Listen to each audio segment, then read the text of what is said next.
Gloire à Dieu. Ouais, alors que tu célèbres, tes ennemis sont en train de se disperser.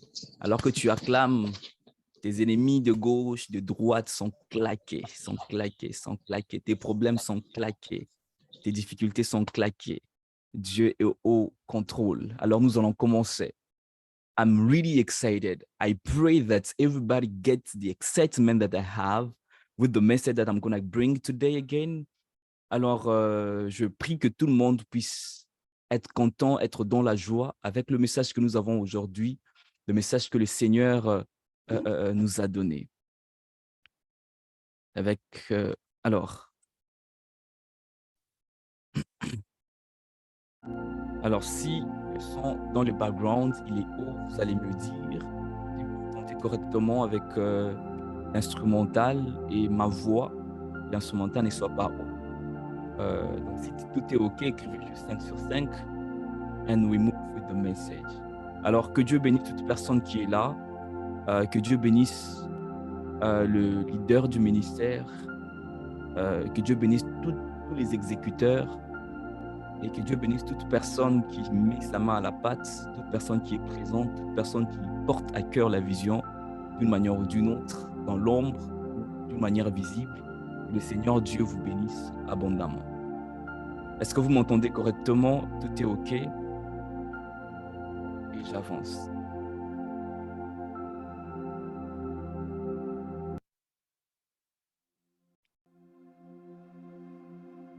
D'accord, gloire à Dieu. Comme on entend, gloire à Dieu. Nous sommes dans notre thème du mois, les systems of advantage. Les systems of advantage. Alors, on a un sous-thème merveilleux. Je crois que vous allez les découvrir alors que nous allons lire quand même une portion d'écriture. Je serai long aujourd'hui, je nous préviens. Alors, pour les personnes qui n'ont pas... mais on ne va pas finir l'écoute en retard. Pour les personnes... Toute personne, je demanderai à tout le monde, sans exception, d'avoir de notes et un endroit où tu écris. Le Seigneur va toujours te parler. Moi, j'ai mon carnet lors du culte, même lors de la modération. Il y a un temps même, j'étais en train de prier, Merveille a dit quelque chose qui m'a touché, je ne veux pas vous dire c'est quoi. Et je devais écrire, je devais vraiment écrire. Et je crois que ça doit faire partir de nous. Nous sommes des étudiants. Je le répéterai chaque jour, Péniel, à chaque fois que nous nous réunissons. Nous ne sommes pas des fans, nous ne sommes pas des fanatiques, nous ne sommes pas comme des followers sur Instagram. Parce que j'aime, tu n'es pas là parce que tu aimes l'idée de Péniel. Tu aimes comment est-ce que Péniel fait la structure de Péniel. Non, nous sommes une vision. Et nous devons comprendre en fait pourquoi est-ce que nous sommes là. C'est tellement très important alors que nous avançons avec la vision, avec ce que Dieu nous a donné, que nous puissions comprendre, en fait, pourquoi est-ce que nous sommes là, pourquoi est-ce que Dieu nous a appelés et c'est quoi notre rôle, notre responsabilité. Et nous sommes des étudiants. J'aimerais le redire clairement. Un étudiant dépend de son maître. Et l'étudiant, à l'école de Christ où nous sommes, ce n'est pas nous qui choisissons la nourriture qu'on doit manger, mais c'est Dieu qui choisit à notre place ce que nous devons manger. C'est pourquoi Dieu n'a pas à te consulter, qu'est-ce que tu veux manger, mais il te donne ce dont tu as besoin. En vrai, parce qu'il nous connaît mieux. Il peut te demander, tu veux manger quoi? Mais c'est mieux quand Dieu lui-même nous dit quoi il faut manger. Et l'une des choses qui nous accompagne, le mystère Péniel, alors que je préparais le message aujourd'hui, je crois que Dieu va se manifester puissamment aujourd'hui. Dieu m'a parlé de puissance. Ce n'est pas ça le sous-terme, ne vous inquiétez pas. Alors, à chaque fois que tu parleras de Péniel, n'exclus jamais la puissance. N'exclus jamais la puissance. Parce que à toute personne qui s'ascribe ou qui s'abonne à la vision et qui la porte à cœur, il y a un résultat qui doit accompagner cette personne, c'est la démonstration de puissance au préalable d'abord sans en payer le prix. Parce que le Seigneur a déjà déversé cette grâce. Il suffit premièrement de s'abonner, je veux dire, quand je parle de s'abonner, je veux dire d'accepter la vision et de la porter à cœur. La puissance va t'accompagner dans tout ce que tu fais. Dans tout ce que tu fais. En vrai, quand tu es dans le ministère Péniel, j'aimerais le dire prophétiquement, tu es dans un système d'avantage où tu n'es pas un observateur, mais tu es un acteur dans l'histoire. Que Dieu te bénisse. Que Dieu te bénisse d'avoir aimé Péniel ou déporté Péniel à cœur. Alors, nous sommes dans notre thème des System of Advantages ou les systèmes d'avantages. Nous allons prendre quelques portions d'écriture afin de trouver notre sous-thème aujourd'hui. Nous allons quand même beaucoup lire. Je serai enseignant et prédicateur en même temps aujourd'hui. Nous sommes dans Apocalypse, chapitre 5, le verset 12. Je crois que certaines personnes seront déjà inspirées du thème que nous allons parler aujourd'hui. Apocalypse, chapitre 5, le verset 12. Oh, les basses.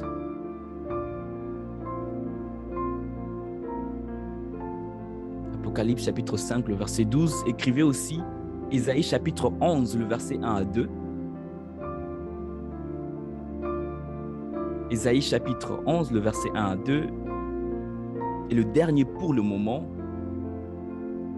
Éphésiens chapitre, non, l'avant-dernier, Éphésiens chapitre 1, le verset 17. Soyons rapides, nous sommes à l'école. Nous sommes à l'école.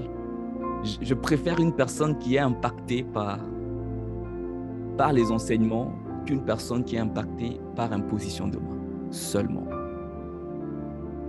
Je préfère une personne qui est impactée par les enseignements qu'une personne qui est impactée par l'imposition des mains seulement.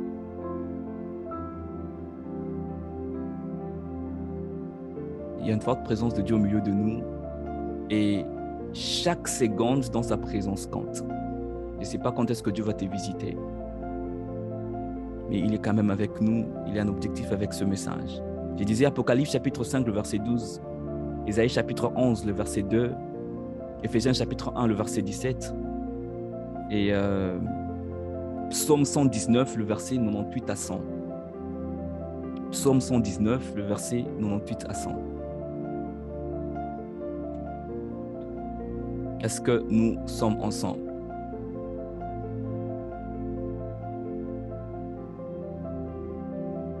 Est-ce que nous sommes ensemble? D'accord. Apocalypse chapitre 5, le verset 12, la Bible dit, il disait d'une voix forte, l'agneau qui a été immolé est digne de recevoir la puissance, la richesse, la sagesse, la force et l'honneur, et la gloire et la louange. Le média peut aussi nous aider à poster d'autres versets, s'il vous plaît.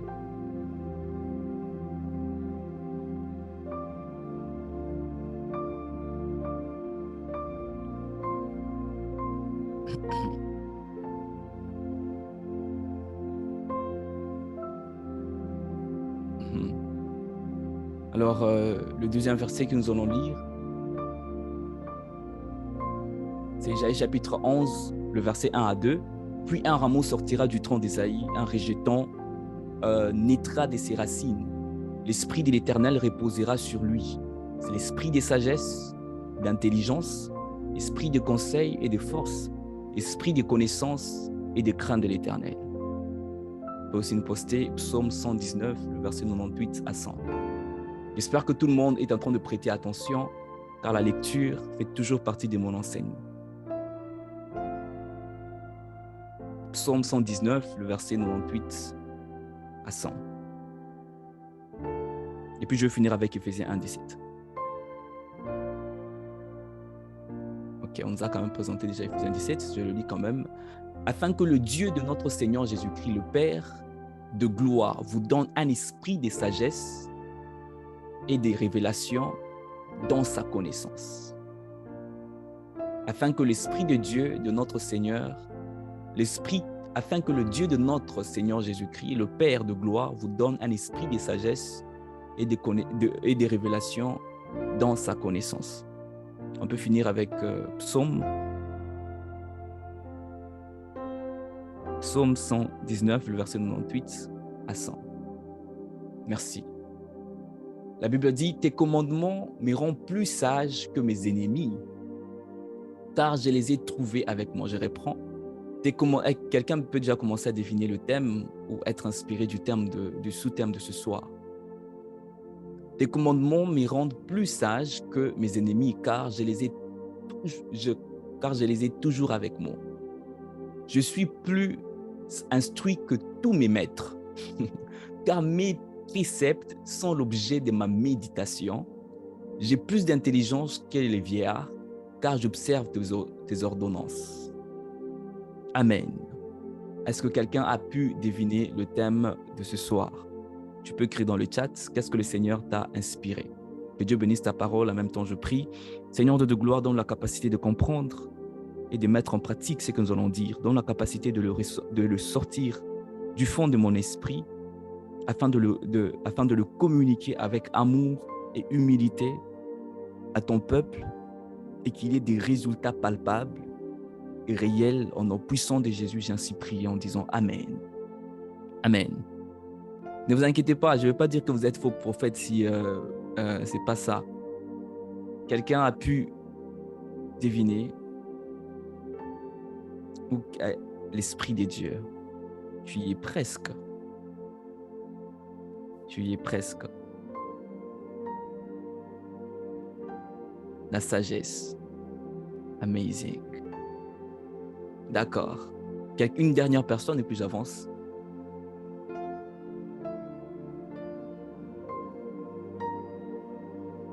L'Esprit, le Saint-Esprit est notre avantage. L'Esprit des sagesse. Apparemment, les gens sont prophétiques ici. Hein? Gloire à Dieu. Je suis très content de lire ce que vous venez de dire. Alors, nous allons le découvrir très bientôt.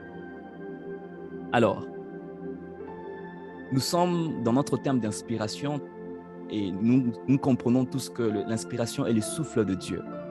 Et dans un thème que Dieu nous a donné, le système d'avantage. Les systèmes d'avantage. Alors, il y a deux choses dans la Bible ou dans le monde qui se manifestent partiellement. Il y a des choses dans le monde que nous vivons partiellement et non dans sa totalité. Et pourquoi? Parce que ces choses, pour le comprendre, il faut rentrer à la source. Il faut chercher la définition première de ces choses afin de comprendre ces choses dans leur totalité. Afin de comprendre ces choses dans leur totalité. Par exemple, même l'inspiration. Même quand tu pars sur Google, tu demandes c'est quoi l'inspiration. Il y a beaucoup de définitions qu'on te donnera. Un jour, j'étais en train de méditer, le Seigneur me donne même une définition d'inspiration qui dit l'inspiration est le souffle qui anime un leader. L'inspiration est le souffle qui anime un leader.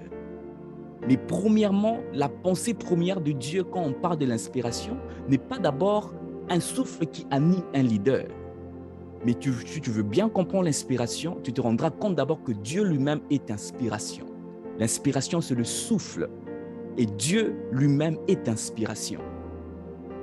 C'est-à-dire que Dieu, il se suffit.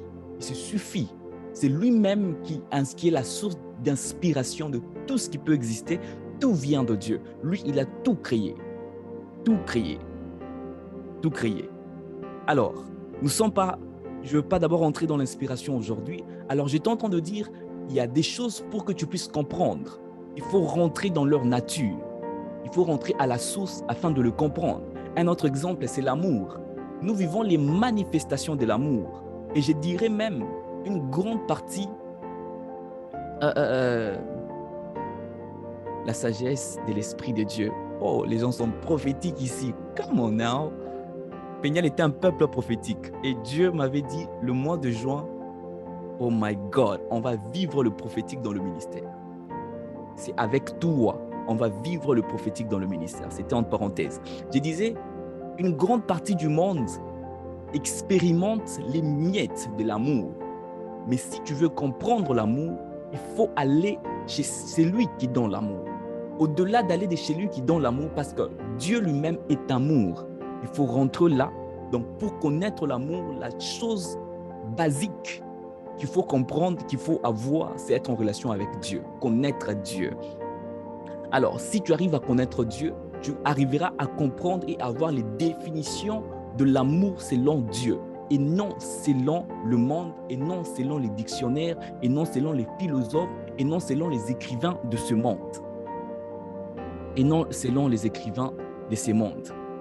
Dans Apocalypse 12, on a lu, la Bible est en train de dire, il disait d'une voix forte, l'agneau qui a été immolé est digne de recevoir de recevoir la puissance, la richesse, la force, l'honneur, la gloire et la louange. Dans Ésaïe chapitre 11, on est en train de nous parler déjà de Jésus-Christ. On dit, l'Esprit de Dieu reposera sur lui. C'est l'esprit de sagesse, l'esprit de connaissance, l'esprit de puissance et autres. Quand on a parlé de mémoire, on avait même expliqué que le Saint-Esprit est notre mémoire, où on puise tout. Et c'est pourquoi il y a une autre chose importante que si nous voulons la définir, si nous voulons la vivre et la comprendre et la vivre au quotidien, il faut aller à la source ou bien aller chez celui qui la donne. Aujourd'hui, Dieu nous a inspirés à parler de l'esprit de sagesse, the spirit of wisdom. Alors, j'ai lu le commentaire, il y a une personne qui a tapé juste. Quelqu'un a écrit l'esprit de Dieu. Déjà, l'esprit de sagesse, c'est l'esprit de Dieu, c'est le Saint-Esprit, ce n'est pas un autre esprit. L'esprit de sagesse est utilisé comme une dimension de l'esprit de Dieu. De l'esprit de Dieu. Il y a l'esprit de puissance, l'esprit de connaissance, l'esprit de conseil, il y a aussi l'esprit de sagesse. C'est toujours le Saint-Esprit. Peñal Ministry, c'est le média, il a écrit la sagesse. La sœur Wada dit le Saint-Esprit est notre avantage. Tu es toujours dans le thème. Ruthie a écrit exactement l'esprit de sagesse. Jusqu'à a écrit esprit avec un petit E, mais l'esprit dont nous allons parler aujourd'hui est une personne. Donc c'est l'esprit de sagesse qui n'est pas tout simplement n'importe quel esprit ou bien par manque de mots. Non, c'est l'esprit de Dieu qui est l'esprit de sagesse. Quand vous lisez correctement la Bible, surtout quand vous entrez dans les hommes sages de la Bible, vous voyez Job, vous voyez Salomon, vous voyez David, ils vous parleront de la sagesse d'une manière différente. Il nous reste un dernier mardi. Je crois que c'est là que je veux clôturer avec ces messages. Il y a déjà beaucoup de choses qu'on a déjà préparées. On prie de donner les nécessaires aujourd'hui. Vous allez vous rendre compte que quand Job est en train de chercher à comprendre la sagesse, il dit les sagesses, les richesses humaines, les richesses terrestres, l'argent, l'or, tout ce qu'on peut avoir, tout ce que l'homme est passionné, tout ce que l'homme recherche sur ces terres, les choses que l'homme admire sur ces terres sont trouvables. Si on veut tous être des archéologues, on veut tous faire l'archéologie, ou on veut faire des études et comprendre où se cachent des minéraux, où se cachent les richesses, où se cachent l'argent, l'or, l'émeraude, le cuivre, le manganèse, toutes les pierres précieuses qu'on peut rechercher, les bâtiments, les montagnes, les lacs, les mers, ou les choses même qui se cachent sous la mer. Si on veut le chercher, on sait le trouver.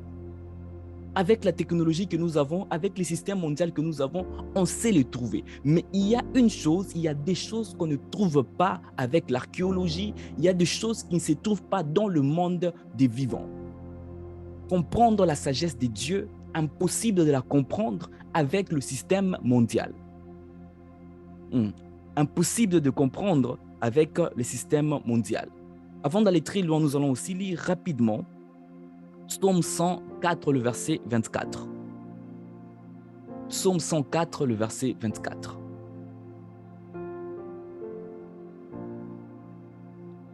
Psaume 104, le verset 24. Nous allons lire au nom de Jésus.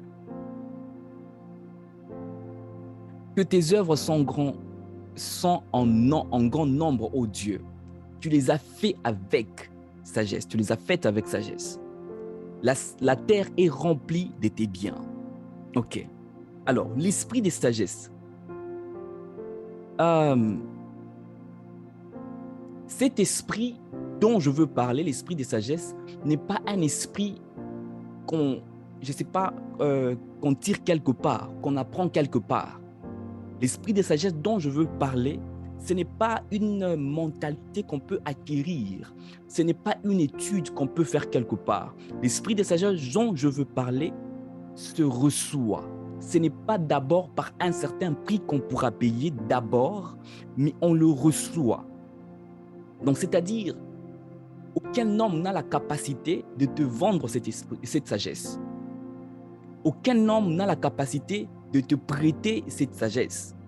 Mais cette sagesse se reçoit. Elle ne se développe pas comme n'importe quelle sagesse, parce qu'on va étudier même différentes sortes de sagesse.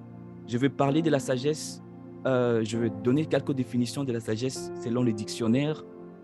Je vais donner 4 sortes de sagesse que la Bible identifie. Et après, je vais dire c'est quoi la sagesse selon les définitions bibliques et spirituelles. Disons, tout ce que je veux dire aura pour base la parole de Dieu, scriptures. Est-ce que nous sommes ensemble? Si je suis très rapide, faites-moi signe. Je sais que quand même je suis rapide. Je suis très rapide, faites-moi signe. Ok. Alors, Dieu a fait toutes choses avec sagesse. Vous allez vous rendre compte avec moi que la sagesse est le résultat de toute réussite. Ça, c'est à noter. La sagesse est le résultat de toute réussite. Même dans le monde séculier, même pour les païens. Vous allez le comprendre quand on va parler de sorte de sagesse.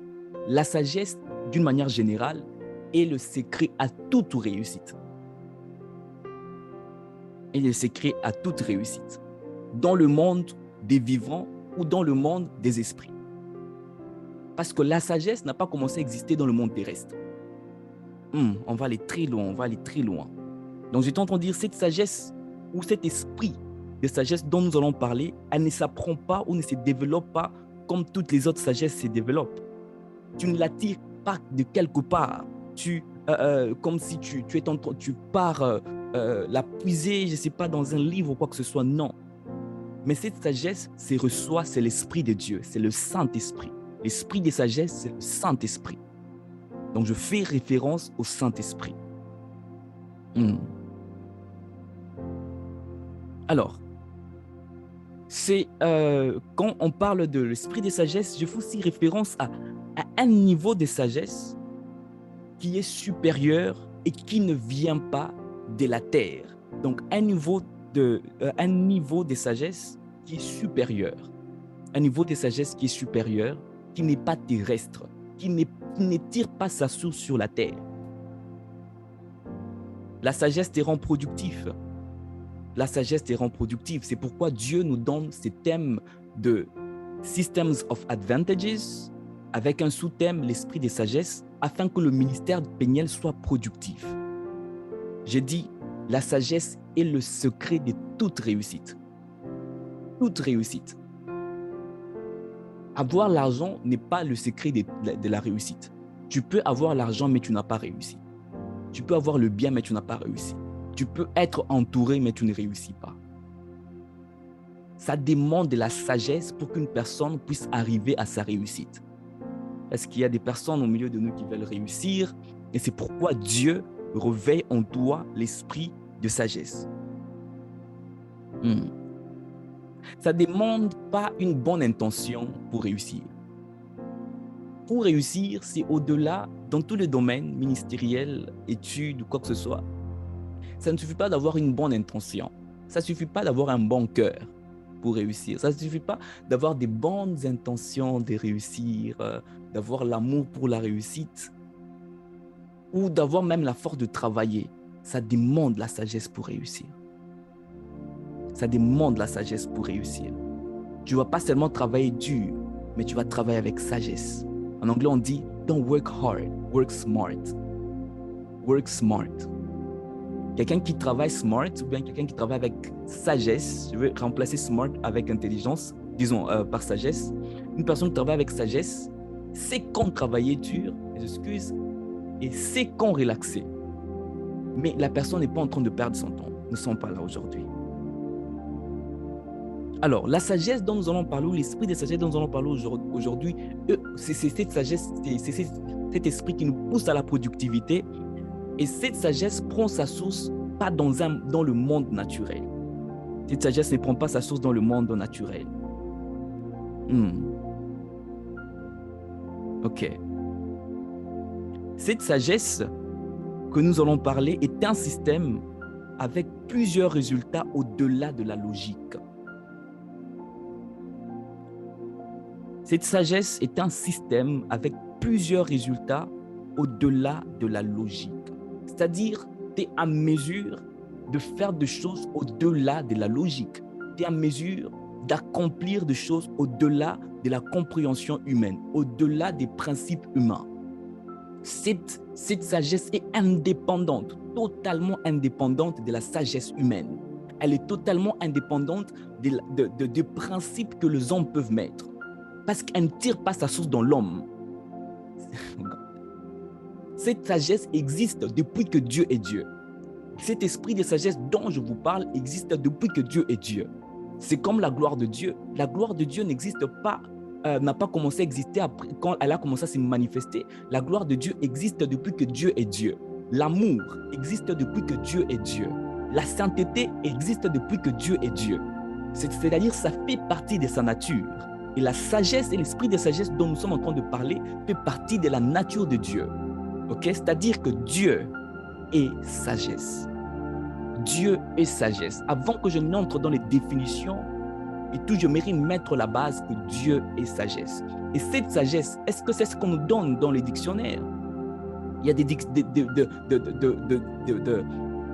définitions qu'on donne dans les dictionnaires qui parlent de la sagesse. Donc, si on veut définir Dieu, est-ce qu'on va définir Dieu en fonction de ces petites définitions médiocres que je peux même dire? Je ne suis pas en train de dire ceci pour piétiner le travail de philosophes, piétiner le travail de grandes personnalités qui ont écrit, mais Dieu ne peut pas être défini par l'homme. Dieu est défini par lui-même, il est défini par sa nature. Est-ce que je cherche une personne? Dieu est défini par sa nature. Ce n'est pas un pasteur qui définit Dieu. Ce n'est pas moi qui définis Dieu.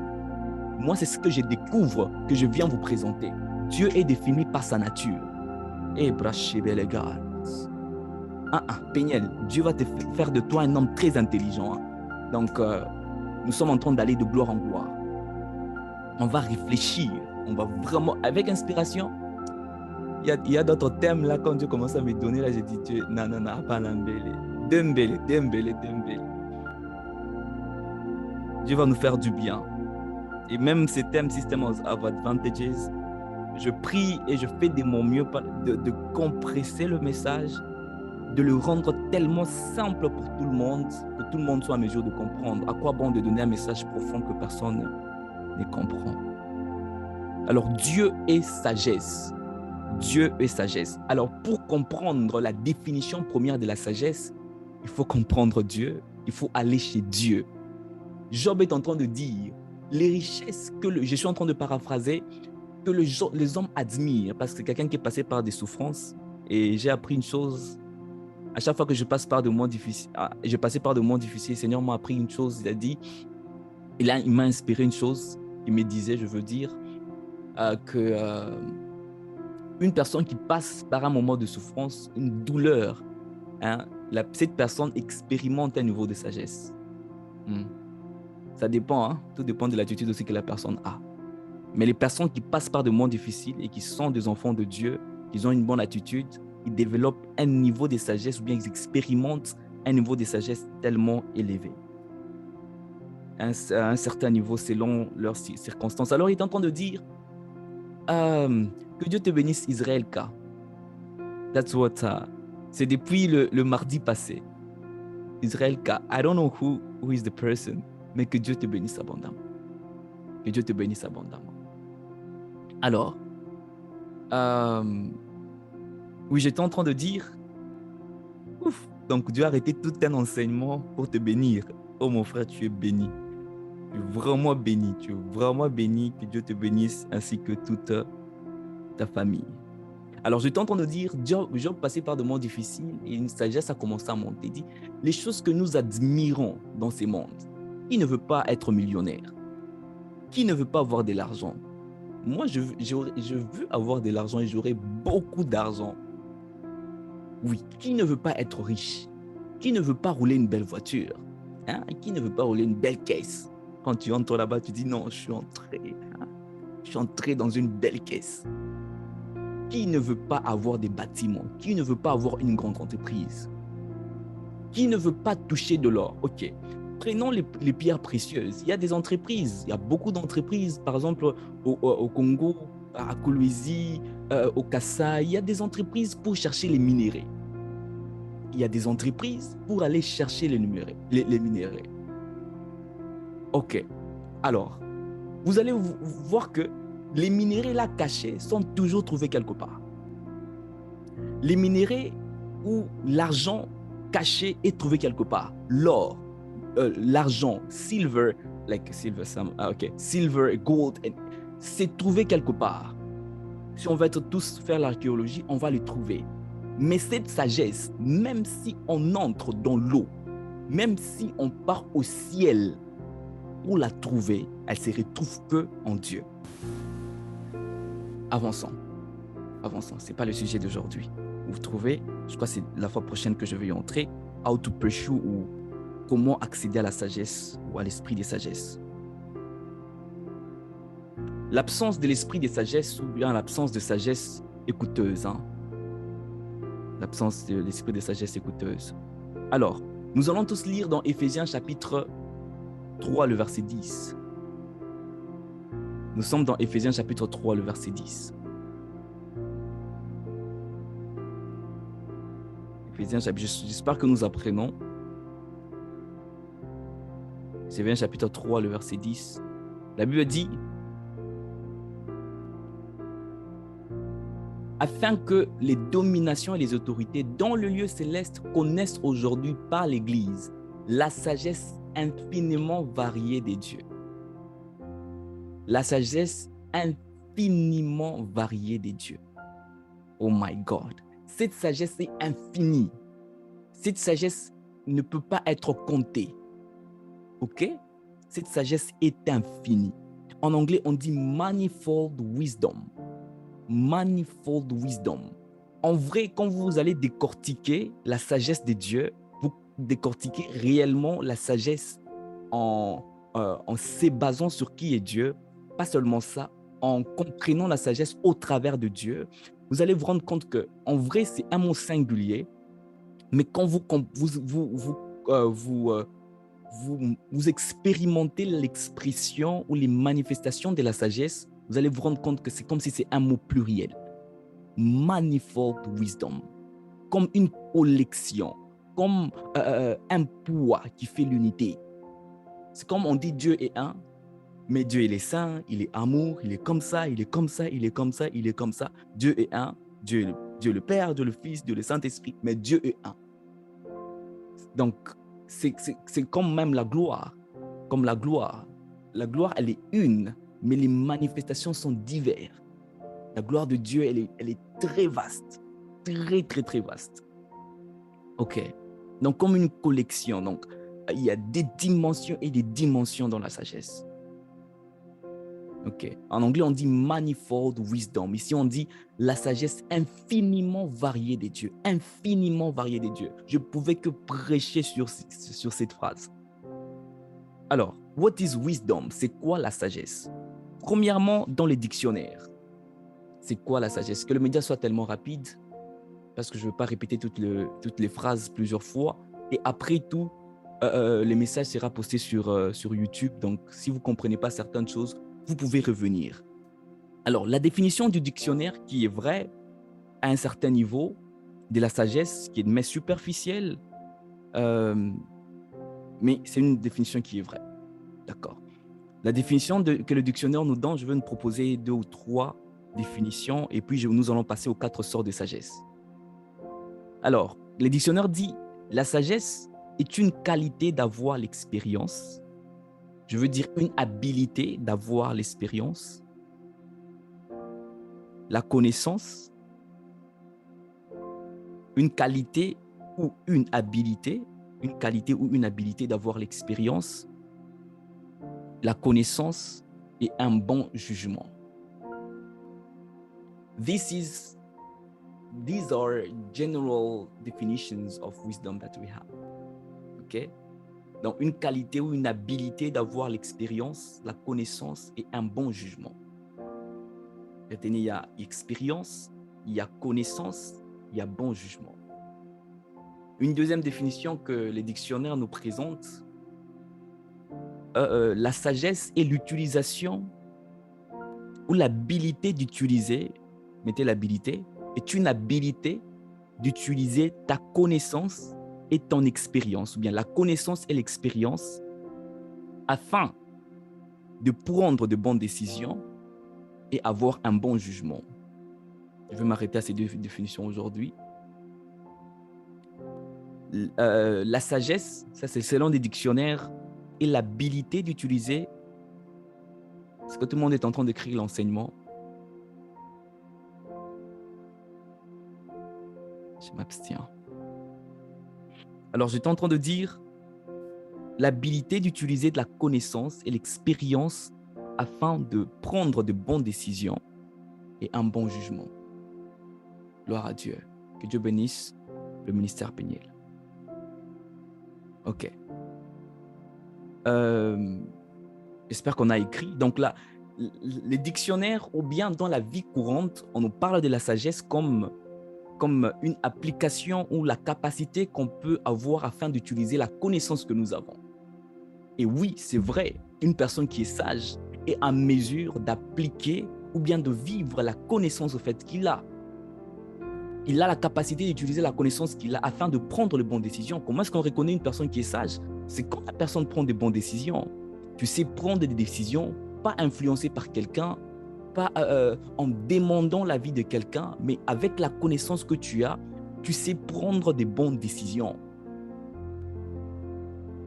Et aussi, par l'expérience que tu as, tu sais donner des conseils, tu sais prendre de bonnes décisions, tu sais parler aux gens, tu sais aider les gens, tu sais trouver la solution aux problèmes des gens parce que tu as au fait une expérience, par exemple. OK. J'ai étudié Zoom, j'utilise Zoom régulièrement, donc j'ai une certaine connaissance sur Zoom. Donc j'ai une expérience avec Zoom. Si une personne me pose une question, donc je peux résoudre un problème en utilisant Zoom. Surtout avec nos parents. Non, on veut faire ça, nanana. Et dit, ah oui, on peut organiser un programme Zoom et il te trouve génie. Il te trouve génie, tout ça. Genre, ah oui, il est intelligent et tout. Ah, en plus, il fait l'informatique, il fait paye. Hein, Bon, c'est pas ça les sujets.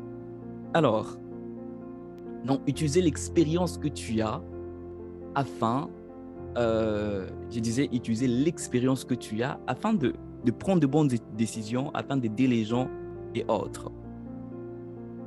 Alors, nous sommes dans James, qui est Jacques, chapitre 3, le verset 13 à 17. C'est pour votre bien. Donc, quand vous allez faire des méditations, veuillez écrire ce verset, ça va vous aider. Je vais juste lire rapidement. Jacques, chapitre 3, le verset 13 à 17. Nous sommes dans Jacques, chapitre 3, le verset 13 à 17. Un verset très puissant. Très puissant. Donc, je ne suis pas pressé de finir. Quand on ne va pas finir, on va finir la fois prochaine. Mais je dois donner les 4 sortes de jeunes que la Bible identifie. Et je vais donner la définition de la sagesse selon la parole de Dieu. James ou Jacques, chapitre 3, le verset 13 à 17, la Bible dit « Lequel d'entre vous est sage et intelligent, qu'il montre ses œuvres par une bonne conduite avec la douceur de la sagesse. Mais si vous avez de votre cœur un zèle amer et un esprit de dispute, ne vous glorifiez pas, ne vous glorifiez pas et ne mentez pas contre la vérité. Cette sagesse n'est point celle qui vient d'en haut. » Donc, une sagesse dont on est en train de parler. Cette sagesse n'est point celle qui vient d'en haut. Elle est terrestre, charnelle et diabolique. Elle est terrestre, charnelle et diabolique. Car là où il y a un zèle amer et un esprit de dispute, il y a du désordre et toutes sortes de mauvaises actions. Donc, on nous montre qu'il y a même moyen de reconnaître quand il y a, quand il y a une sagesse qui n'est pas des dieux, une sagesse qui est terrestre ou qui est charnelle ou qui est diabolique. Ok.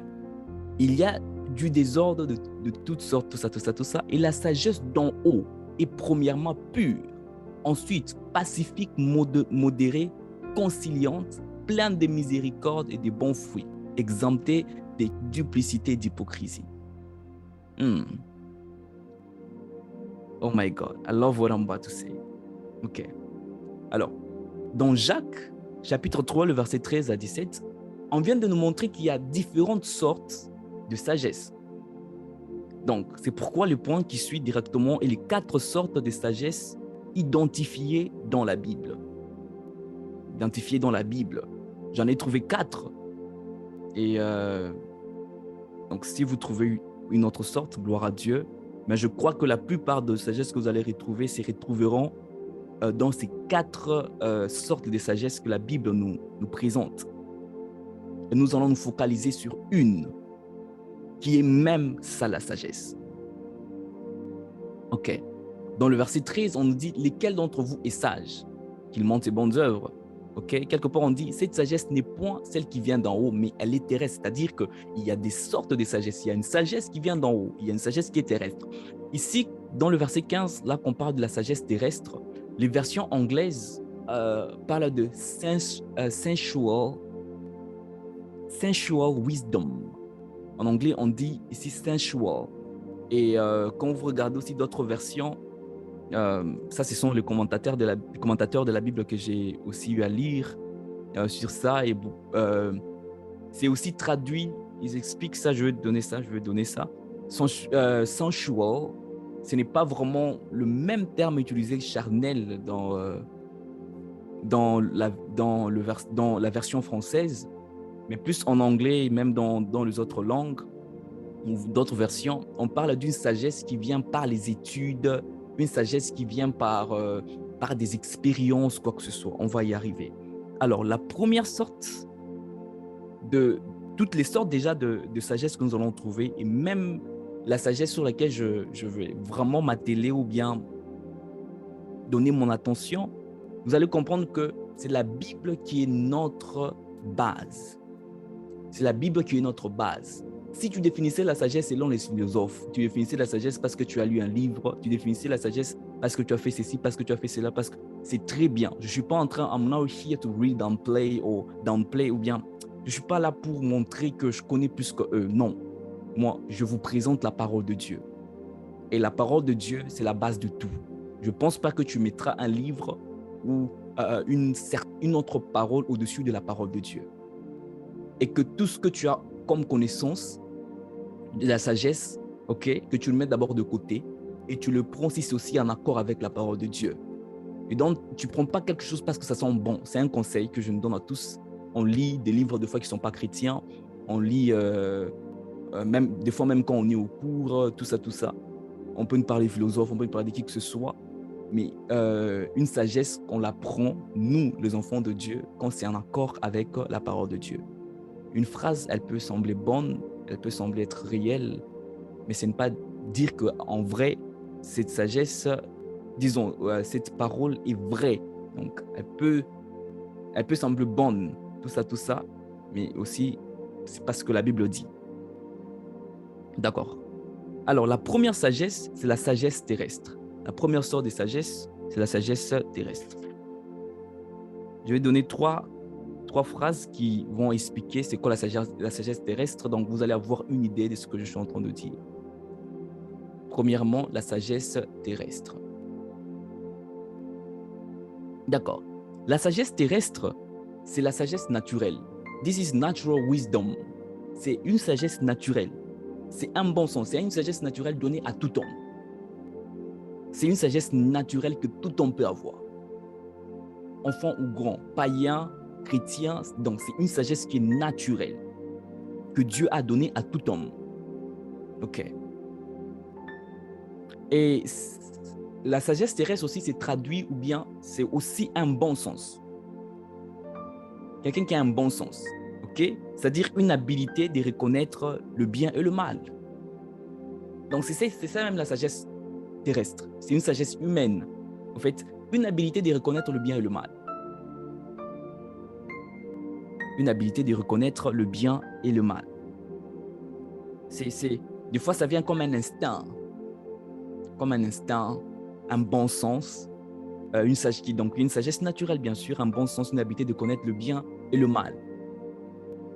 Et cette sagesse où c'est naturel, hein, ça vient normalement. Par exemple, on dit, pour manger bien le foufou et ne pas attraper, parce que tu peux manger le foufou et puis tu tombes malade, par exemple, tu as mangé le foufou, tu tu n'as pas, par exemple, tu étais dans la poussière, tu n'as pas lavé le main, ou la poussière, disons, tu manges dehors, il y a la poussière, tu n'as pas lavé le main, tu serais tombé malade. Quelqu'un va se dire, ah, pour bien manger les foufous, et puis pour que, ça puisse, il faut utiliser les mains. Il faut utiliser les mains, donc il faut bien laver le main, et tout, il faut manger avec le main, comme ça va bien entrer à l'intérieur là-bas, dans la bouche, on sent tout et tout. Donc, ça c'est une sagesse naturelle, normale. Ah ok, il faut faire ça. Par exemple, on veut manger une pomme, on se dit, ah ok, il faut laver la pomme avant de la manger. Ou bien, ça c'est bien, ça c'est pas bien. Même le païen savent que insulter c'est pas bien. Donc, c'est un like it's like a common sense, it's like un bon sens, une habilité de reconnaître le bien et le mal un instant. Donc, nous sommes d'accord jusque-là. Donc, nous sommes ensemble. Je vais passer directement à la deuxième sagesse que j'ai appelée la sagesse scientifique ou la sagesse philosophique. Donc, scientifique, cette sagesse, elle peut être scientifique. Donc, la liste peut continuer. Donc, mais c'est une forme de sagesse, je vais l'expliquer. Donc, une sagesse scientifique ou une sagesse philosophique. Philosophique. Alors, déjà, quand vous entendez philosophique, donc n'est pas déjà une mauvaise image. Oh, les philosophes, n'est pas d'abord, mais ça inclut. Ok. Quand je parle de la sagesse scientifique, c'est Dieu qui a tout créé déjà. Ok. Dieu le créateur. Mais quand on parle de la sagesse scientifique, la sagesse philosophique, on voit premièrement une faculté de perception. Une faculté de perception, une sagesse qui vient après des études, donc qui vient des études, like from studies that you've made, donc une sagesse qui vient des études, une sagesse qui vient de formation que tu peux avoir, une sagesse qui vient des expériences. Nous sommes ensemble? Donc, je suis en train de parler de la sagesse scientifique ou philosophique. Cette sagesse est une faculté de perception. Une faculté de perception, la deuxième phrase, cette sagesse est une sagesse qui vient des études. Like it comes from studies. Par exemple, tu as lu un livre, tu as fait des cours, tu es allé à l'école. Par exemple, nous sommes partis, je crois que tout le monde au milieu de nous, soit on est étudiant, on est parti à l'école. Donc, il y a une sagesse qu'on a acquise parce qu'on était, je ne sais pas si c'est comme ça qu'on dit, mais le français passe, parce qu'on est parti au cours. Donc, qu'on devait nécessairement acquérir. À l'infinitif, ça passe. Acquérir parce que nous sommes partis à l'école. Les autres à l'université, une sagesse parce que tu as lu, par exemple, un livre qui parlait sur la sagesse, un livre qui parlait sur l'argent, un livre qui parlait sur le ministère, un livre qui parlait sur une certaine sagesse qui vient des études, des expériences de la vie de n'importe quelle forme. J'entre juste pas dans le détail. De n'importe quelle forme, de n'importe peut-être quelle forme, une formation que tu as eu à faire, ça t'a donné de la sagesse dans un domaine précis. Et parce que la sagesse, elle est vaste. Même cette sagesse dont nous sommes en train de parler, elle est vaste. C'est pas dire que, vu que c'est juste une sagesse, non, elle est vaste. Ok. Ça, c'est la sagesse scientifique. Donc, une faculté de perception, une sagesse qui vient des études, des formations et des expériences. C'est ce que cette sagesse ici, les autres versions, quand on est en train de lire,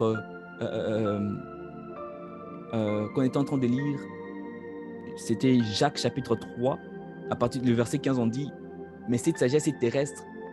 Donc, en anglais même, on dit, comment je veux dire, une sagesse like sensual, et c'est traduit par bien beaucoup d'autres choses et tout.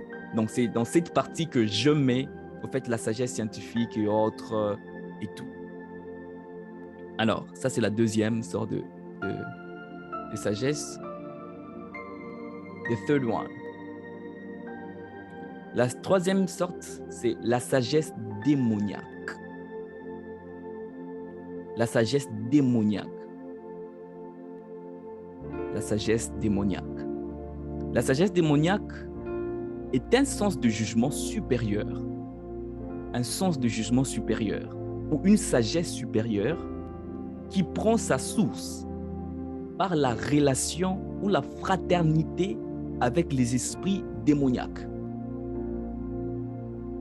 Je reprends. Donc, je donne qu'une seule définition. Cette définition va vous aider à tout comprendre et vous allez développer quand vous serez seul par la grâce de Dieu. Alors, j'ai dit, la sagesse démoniaque, c'est un sens de jugement ou une sagesse supérieure qui prend sa source, bien qui tire sa source par la relation ou la fraternité avec des esprits démoniaques. Avec les esprits démoniaques, ceci veut dire par l'alliance avec les démons. Est-ce que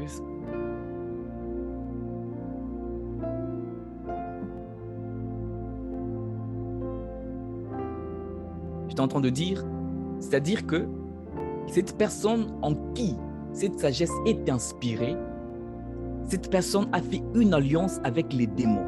Cette personne a fait une alliance avec les mauvais esprits. C'est pourquoi cette personne reçoit cette inspiration, cette sagesse. Donc c'est une sagesse qui est supérieure à la sagesse terrestre, qui est supérieure à la sagesse philosophique ou scientifique. Cette sagesse est inspirée ou bien cette sagesse est soufflée par qui? Par le diable. Cette sagesse tire sa source dans qui? Dans le diable. C'est pourquoi vous allez voir, il y a des hommes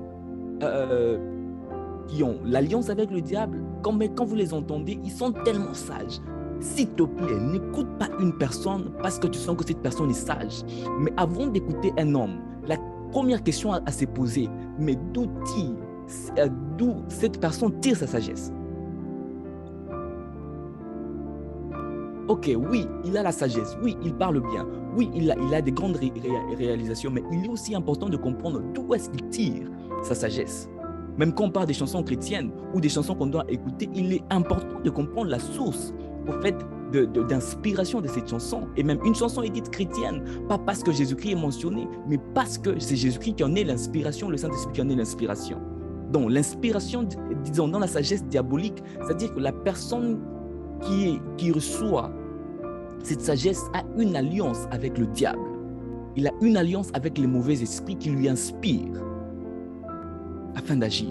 C'est une sagesse qui est forte. C'est une sagesse qui est surnaturelle. Je veux dire, c'est une sagesse qui est au-delà de la nature, qui ne s'explique pas de fois par la nature, mais le diable, comme il est aussi puissant, il inspire cette sagesse aux hommes avec qui il a une alliance. Je prie que ça ne sera jamais ta portion, parce qu'il y a une autre sagesse qui est plus forte que la sagesse démoniaque. Il y a une sagesse qui est plus forte que la sagesse du diable. Il y a une sagesse qui est plus forte que la sagesse que le monde peut nous offrir. Il y a une sagesse qui est plus forte qu'une sagesse qui est tirée dans une créature. Je préfère être inspiré par l'inspiration lui-même ou celui qui a tout créé, que d'être inspiré d'abord par une créature. Le diable est une créature et le diable c'est un imitateur. Il n'a rien créé, Entre parenthèses, un jour je prêcherai vraiment sur la musique mondaine, la musique séculière, tout ça, la musique profane, la musique chrétienne, tout ça, j'entrerai en détail un jour. Je vais vraiment enseigner sur ça avec des versets bibliques à l'appui, donc avec la Bible comme base. J'étais en train de méditer, je me suis rendu de quelque chose. Parlons d'abord de la musique, ok? Parlons de la musique, c'est juste entre parenthèses, j'aimerais aider une personne. J'aimerais que tu t'accroches aux choses qui sont spirituelles, aux choses qui sont chrétiennes, aux choses qui sont pieuses. C'est tellement très important. Par exemple, avec la musique c'est au-delà d'un chant. La musique, c'est au-delà d'un instrument qui est en train de jouer. La musique, c'est au-delà de notes qu'on peut jouer. La musique est esprit. La musique est esprit. Je ne veux pas entrer en détail aujourd'hui, donc je vous laisse en suspense. La musique est esprit. Et la musique, c'est l'une des choses, permettez que je puisse vraiment exagérer, c'est l'une des choses, je dirais c'est la chose qui entre dans ton esprit sans autorisation. C'est l'une des choses qui entre dans ton esprit sans te demander l'autorisation. Si tu es là, même toi, l'homme le plus spirituel d'abord ici, qui est connecté dans Pénial ici, hein? Par exemple, je sais que vous n'allez jamais voir Frère Merveille en train d'écouter la musique mondaine, en train de danser et tout. Ok. Prenons l'exemple du Frère Merveille, le Frère Merveille Kimba, président de l'intercession. Même s'il ne veut pas écouter, s'il est dans un milieu où la musique est en train de passer, deux fois sans se rendre compte, va bouger la tête. En plus, moi, qui joue aux instruments, et des fois, une chanson passe sans que je ne puisse au fait le vouloir. Je suis en train de pick up déjà le note. Ah, là, ouf, cet accord. Ou indirectement, tu commences au fait à bouger. Tu te rends compte que la musique, elle est tellement puissante et la musique entre dans ton esprit sans te demander la permission. Maintenant, à toi de voir, dois-je consommer ou pas? Je suis tout simplement en train de nous dire qu'il faut faire très attention avec ce qu'on écoute, ce qu'on consomme. La musique, elle est puissante. La musique, elle est tellement très puissante.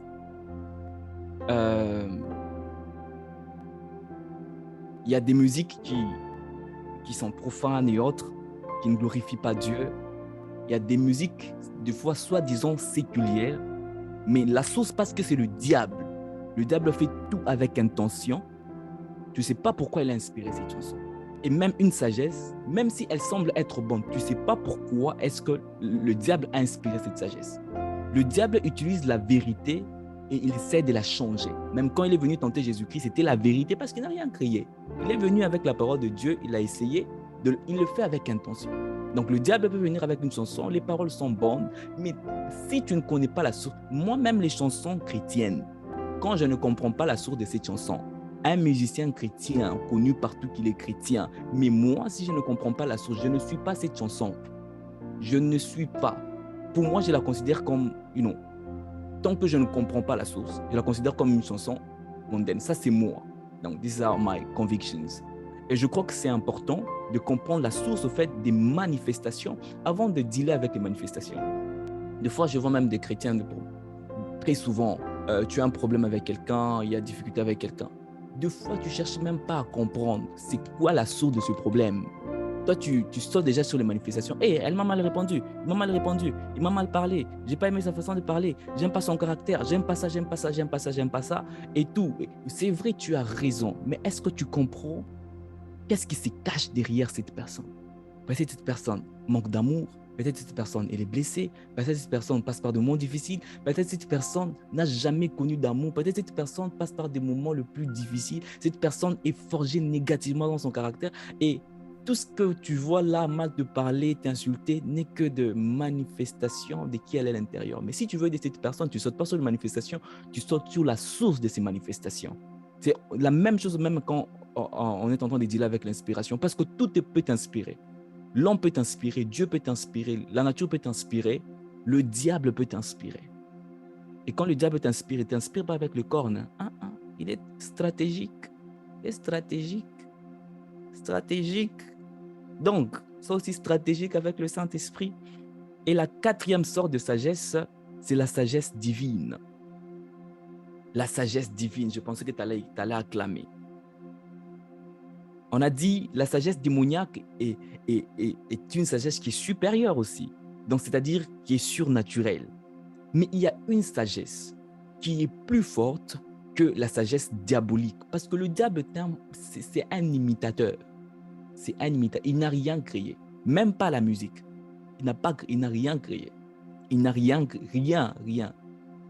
Je ne sais pas s'il y a des personnes qui résistent.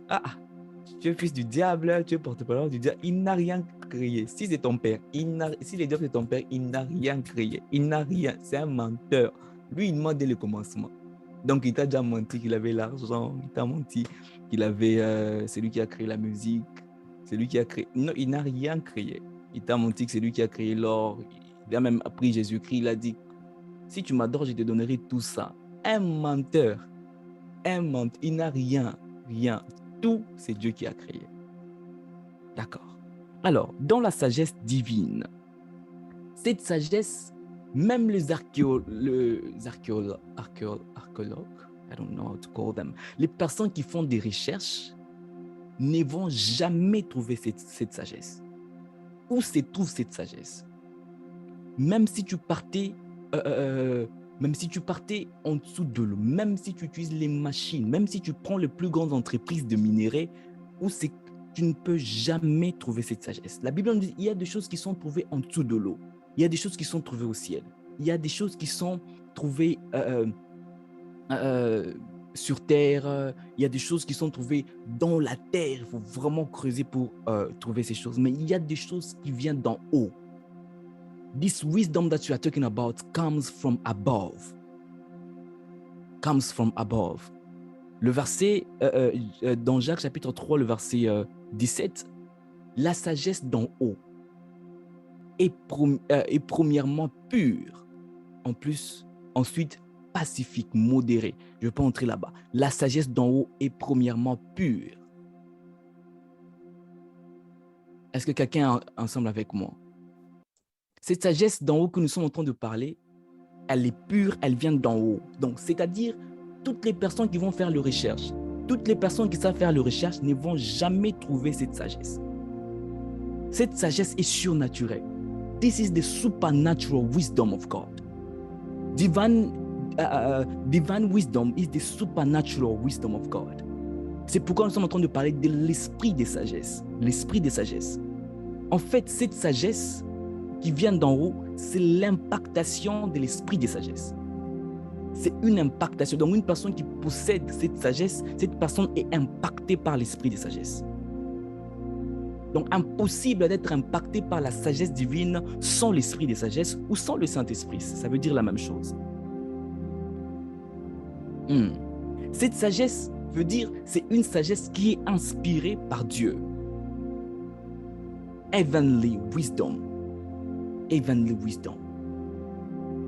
Une sagesse qui est divine, qui est inspirée par Dieu. Le manque de sagesse est tellement coûteux. L'absence de la sagesse est coûteuse. Il y a beaucoup de noms alors que je suis en train de parler qui me viennent dans mon esprit.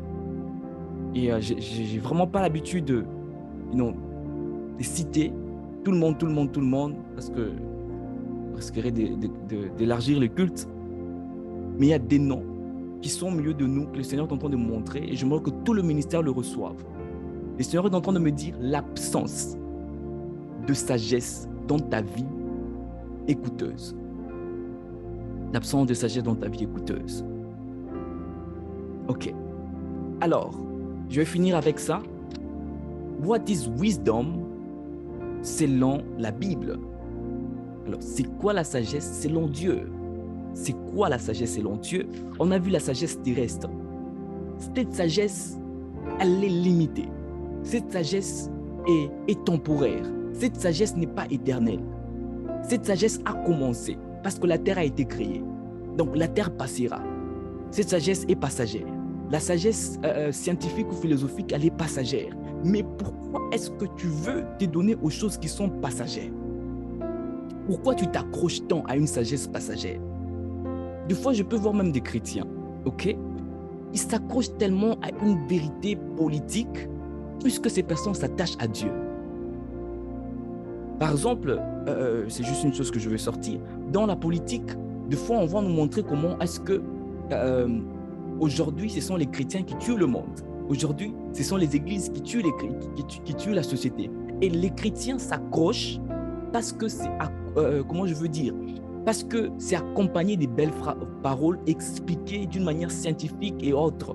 Je ne refuse pas. Mais combien tu t'accroches d'abord à la sagesse première de Dieu? Cette sagesse t'expliquera la science plus que les hommes des sciences. Cette sagesse t'expliquera la philosophie plus que les philosophes. Cette sagesse t'expliquera le monde économique plus que les économistes. Cette sagesse t'expliquera l'entrepreneuriat plus que les entrepreneurs. Cette sagesse t'expliquera le ministère plus que le ministre de Dieu. Cette sagesse t'expliquera comment réussir plus que les personnes qui ont réussi dans ce monde. Je sais qu'on regarde les personnes qui ont réussi comme des exemples, mais ce sont des humains. Ils n'ont que de miettes. Ils n'ont que de miettes. La sagesse des dieux est illimitée. La sagesse des dieux est différente. Dieu veut te faire entrer dans un système d'avantage où tu marches dans la sagesse de Dieu.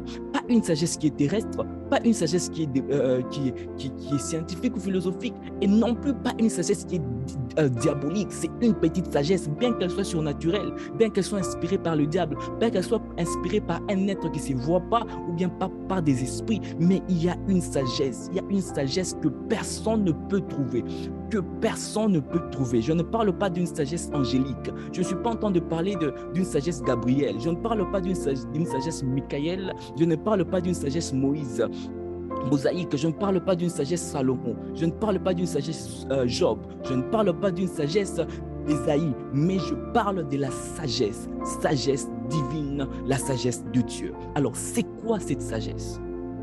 Dieu te fait entrer dans un système d'avantage qui est la sagesse. Mais si tu ne comprends pas c'est quoi la sagesse, il sera difficile pour toi de vivre dans ce système. Alors que je prêche, tu n'as pas à attendre ma prière. Tu n'as pas à attendre mes déclarations. Alors que je prêche, Dieu déjà te fait entrer dans le système d'avantage qui est la sagesse au nom puissant de Jésus-Christ. Alléluia. C'est quoi cette sagesse qui est plus que la sagesse terrestre, qui est plus que la sagesse scientifique, humaine, ou une sagesse qui est acquise à cause des formations, des expériences? Parce que le dictionnaire nous a dit que la sagesse, c'est l'application de la connaissance et de l'expérience que nous avons. Mais il y a plus que ça. Il y a plus que ça, parce que cette définition entre dans les manifestations de la sagesse, et le peu que la sagesse terrestre et scientifique ont pu sortir ou bien ont pu capter directement, ils définissent la sagesse. Ce n'est pas ça la définition que la Bible nous montre.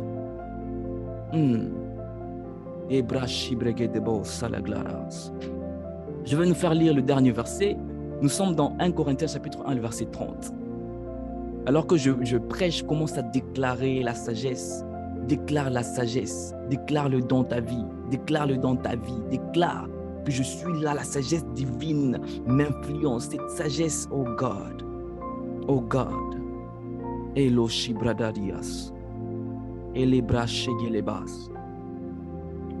Ne vous inquiétez pas, nous sommes déjà presque à la fin de notre enseignement. Je nous avais promis qu'il serait un peu long, mais c'est pour notre bien. Alors, 1 Corinthiens chapitre 1, le verset 30. La Bible est en train de nous dire, or, c'est par lui que vous êtes en Jésus-Christ, lequel, de par Dieu, a été fait pour nous sagesse, justice et sanctification et rédemption. A été fait pour nous sagesse. A été fait pour nous sagesse. It became wisdom for us. I love when English say it that way. He became wisdom for us. Pourquoi essayer de comprendre la sagesse avec l'homme? Ok, je crois que la caméra avait coupé. Vous m'avez écrit correctement? Ok, nous avançons. Je crois que le plus important, c'est qu'on m'entend. Ok, alors, la sagesse divine, avant d'aller très loin, comprenez que Dieu lui-même est sagesse. Dieu est sagesse. Comme je l'ai introduit, si tu veux comprendre la sagesse divine, premièrement, la chose importante à connaître, à comprendre et à voir en tête que Dieu est sagesse. Dieu est lui-même sagesse.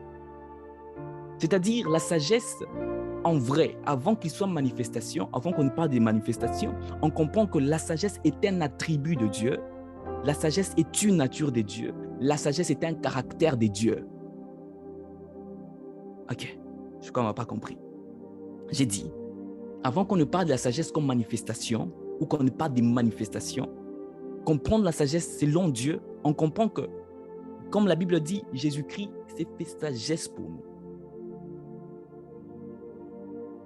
Quelles sont les choses qu'on ne peut pas trouver sur terre et quand on cherche, on ne trouve pas? Mais cette sagesse, on dit, ok, elle est divine. Pour dire que, au fait, la sagesse, en vrai, est un attribut de Dieu. La sagesse est une nature de Dieu. La sagesse est un caractère de Dieu. Et j'ai dit au début, pour définir la sagesse, ou bien pour définir Dieu, on ne définit pas Dieu avec des dictionnaires. On ne définit pas Dieu selon l'expérience de l'homme de Dieu. On ne définit pas Dieu selon l'expérience des apôtres. On définit Dieu de par sa nature. De par sa nature. Donc, Dieu est sagesse, et la sagesse, c'est un caractère, c'est un attribut, un attribut, une nature de Dieu. La sagesse de Dieu est infinie. La sagesse de Dieu est infinie. OK. Donc, j'ai mis un peu la base. Donc, la première définition de la sagesse qu'il faut prendre, Dieu est sagesse. Je vous ai parlé beaucoup de détails. Le temps me manquerait d'entrer en détail. OK. Entrons maintenant dans des définitions qui seront un peu plus pratiques pour la sagesse. La sagesse is like wisdom is the accurate application of knowledge. The accurate, une application précise de la connaissance. C'est-à-dire, Dieu, dans sa nature, il a toute la connaissance, il est omniscient. Dieu, dans sa nature, il a toute la sagesse du monde, donc qui puisse exister, parce que le monde lui-même est limité. OK? Parce que même le diable passera. La sagesse du diable passera. Le diable, lui, il n'a pas une vie éternelle. Il n'est pas Dieu, il ne s'est pas créé lui-même. Sa vie dépend. Donc, son existence dépend. OK. Mais cette sagesse que nous parlons, elle est éternelle. OK. The accurate application of knowledge. Une application précise de la connaissance. Une autre définition, selon la Bible, la Bible est en train de nous parler de la sagesse de cette manière-là. C'est-à-dire, pas seulement avoir la connaissance, mais une application de la connaissance. Il ne suffit pas d'avoir la connaissance, il faut être en mesure d'appliquer cette connaissance. Une habilité surnaturelle d'utiliser la parole inspirée de Dieu. Oh my God, I love this one. Une habilité surnaturelle d'utiliser la parole de Dieu, la parole inspirée de Dieu, afin de prendre, donc là je mélange les définitions des dictionnaires avec les Écritures. Ok, parce que si tu dois prêcher en français, il est important de comprendre le français. Important. Alors, une habilité surnaturelle d'utiliser la parole inspirée de Dieu afin de prendre de bonnes décisions, virgule, afin de prendre de bonnes décisions, virgule, avoir un bon jugement, virgule, et pouvoir, I really love that, que les gens qui veulent réussir dans la vie se concentrent, et pouvoir aux solutions personnelles et aux solutions des gens. Bien, mettez ça de cette manière, pouvoir aux besoins personnels et aux besoins des gens, de la société ou de ton prochain. C'est là que cette sagesse n'est pas seulement une sagesse où tu vas aider les gens, mais elle commence d'abord personnellement. Donc une habilité surnaturelle, donc une habilité qui vient de Dieu.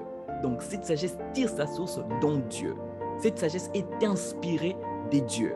Alors, on a cette capacité, une habilité surnaturelle d'utiliser la parole de Dieu qui est inspirée, qui est écrite et inspirée.